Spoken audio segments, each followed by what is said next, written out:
As you know, Syria has fallen to a group of rebels, the leader of which once had a 10 million bounty on his head from the United States, as he was a member of al-Zawahiri's Al-Qaeda.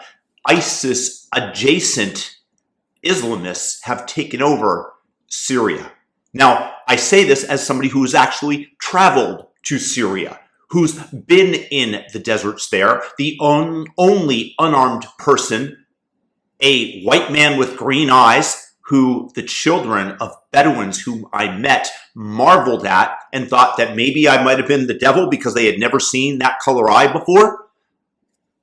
But nevertheless, I have some experience, and I'm able to tell you from firsthand experience what I saw and why this is not necessarily the best possible outcome, especially as we've seen what's happened in other countries where, in the Middle East, where dictators were overthrown, whether that be Iraq or Libya, and now Syria. In Libya, you have open slave markets. In Iraq, it was unraveled and chaotic for years as they dealt with the loss of certainty. Now, Assad was absolutely a butcher. He would torture his citizens using his secret service called the Mukhabarat.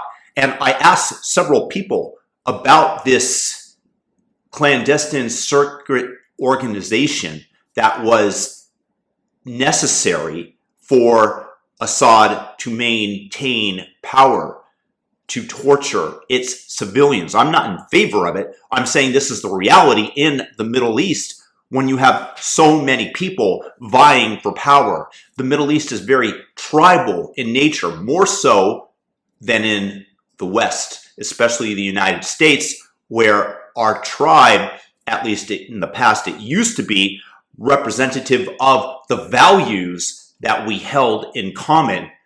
But when you see the people that have been apprehended by the Mukhabarat and try to get them to talk about it, as I did when I was there, nobody is willing to speak of it. You don't even mention the word Mukhabarat, once again, the Secret Service, because people will get chills down their spine who have been held by them.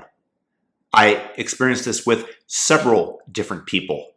You also could not speak negatively of Bashar Assad. Just as an example, when I got there, somebody explained that he thought that he mentioned in public that Bashar Assad was doing a better job on international relations, and people edged away from him. They did not want to be associated because you speak badly of the current government and you get taken in by the Secret Service once again. Now, what did he say? Why did people edge away? Why was that construed as a negative? Because it implies that Bashar Assad's father, the dictator before, did not do a good job. And merely to be associated with such a statement could lend to being taken in by the Secret Service, a place where no one wants to be. So Assad was, without a doubt, a butcher, but he maintained order.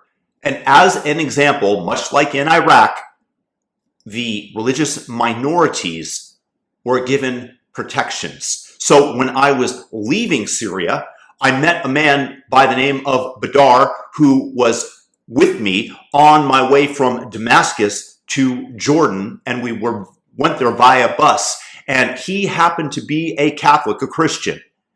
And I asked him whether or not that was a problem here in Syria. And he says, oh yes, I get scorn all the time. And sometimes they get violent with me.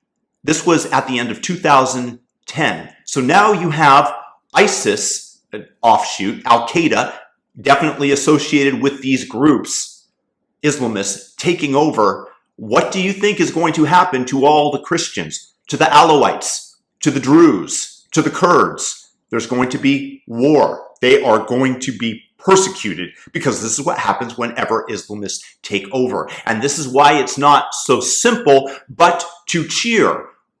You are meddling in a foreign government's affairs, and if you think that the United States has zero to play into this, then you are mistaken. For years, they've been supporting these al-Nusra associated terrorists who are going and killing the local citizens in Syria for their views being at all different to theirs, which is partly why Bashar Assad used all his military might and that of the Russians to combat them and beat them back. It's a very hard situation to maintain order when you have different tribes warring and gunning for the pole position, and to be able to use the force of the state to enact the policies that they want or siphon off the oil money.